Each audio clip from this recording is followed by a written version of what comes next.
你是不是背着朕做了什么？给我留一个。呀！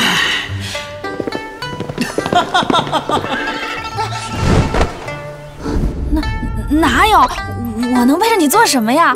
是吗？你可知女王来了？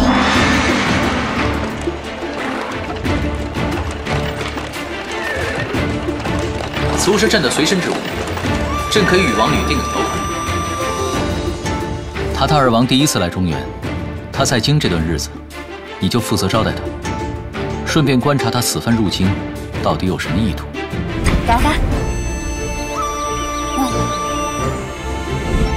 大臣的皇帝这么英明，他的王妃们